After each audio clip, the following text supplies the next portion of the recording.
สถานที่ท่องเที่ยวที่มีความสวยงามอีกแห่งหนึ่ง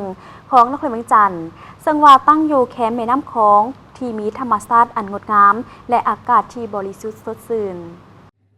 มิลาดารีสอร์ทเป็นสถานที่ท่องเที่ยวที่สวยงามอีกแห่งหนึ่งของนครเมืองจันทร์ซึ่งตั้งอยู่บ้านห้วยหอมเมืองสีโคตทั้งไปเมืองสังทองติดกับแคมป์แม่น้ำโขงที่มีวิวทิวทัศน์ธรรมชาติอันงดงามและอากาศเย็นสบายบริสุทธิ์พาให้มีความสุขในเวลามาพักผ่อนท่องเที่ยวอยู่กับแคมป์แม่น้ำคือแบบนี้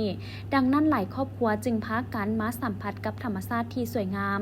บางคนก็มาสังสรรค์กับหมู่เพื่อนเพราะมีอากาศที่ดีหลายสถานที่กว้างขวางพิเศษมีเหือและห้านชมวิวที่ตั้งอยู่ต้นไม้จำนวน2ชั้นเป็นสิ่งดึงดูดสายตาของนักท่องเที่ยวให้ขึ้นไปนั่งชมธรรมชาติแคมป์คองและเป็นจุดโดดเด่นของสถานที่แห่งนี้โดยเฉพาะในเวลากลางคืนจะมีการตกแต่งประดับประดาด้วยไฟแสงสีที่สวยงามตะการตาพาให้อยากมาพักผ่อนกางเต็นท์ชมเดือนดาวในยามราตรี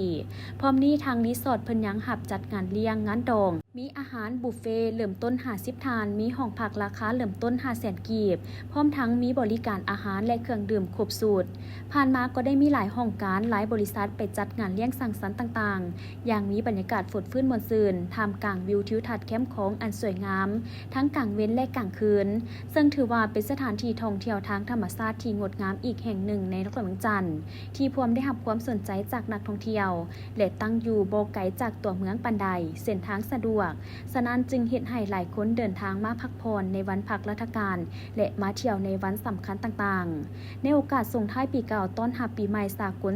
2026 ที่จะมาถึงนี้ถ้าหากท่านใดมีความสนใจอยากมาท่องเที่ยวก็สามารถพาครอบครัว